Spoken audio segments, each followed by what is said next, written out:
Hello বন্ধুরা, তোমরা সব কেমন আছো? আশা করছি ভালো আছো। আমিও খুব ভালো আছি। তো দেখো, আজকে নতুন একটা মাখার ভিডিও নিয়ে চলে এসেছি। আর আজকে আমি মাখা করছি, দেখো, লেবু মাখা। তোমরা কি কেউ খেয়েছো লেবু মাখা? তাহলে কিন্তু কমেন্ট করে জানাও। আর আজকে মাখা করার কোনো কিছুই ছিল না, তাই কি মাখা করবো, তাই ঘরে দুটো পাতি লেবু রাখা ছিল, তাই ভাবলাম তাহলে ওটাই মাখা করা যাক। আর এটা হচ্ছে সরস্বতী পুজোর আগের দিনের ভিডিও। আমি জানো তো এখনো পর্যন্ত কিন্তু কুল খাইনি, যেহেতু সরস্বতী পুজো হয়নি, সেই জন্য আমরা কিন্তু এখন কুল খাইনি।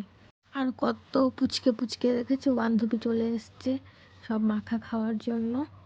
আর আমিও না কোনোদিন লেবু মাখাটা খাইনি, আজকে ফার্স্ট টাইম করছি, আর আজকে ফার্স্ট টাইমই খাবো। সবই ঠিক ছিল মাখানোটা, যেমন হচ্ছে বিট লবণ, লেবু পাতা, কাঁচা লঙ্কা, চিনি, আর আমাদের রেগুলার যে লবণটা খাই সেই লবণটা দিয়ে মাখিয়েছিলাম। পাতিলেবু তো আর যে খোসাটা থাকে না, খোসাটাই যেন একটু তিতো তিতো হয়ে গেছিলো, আর প্রচণ্ড টক। আর কেটে না বেশিক্ষণ মাখবে না, তাহলেই কিন্তু তিতো হয়ে যাবে। আর তোমরা বানিও, বাড়িতে বানিয়ে আমাকে প্লিজ প্লিজ কমেন্ট করে জানিও।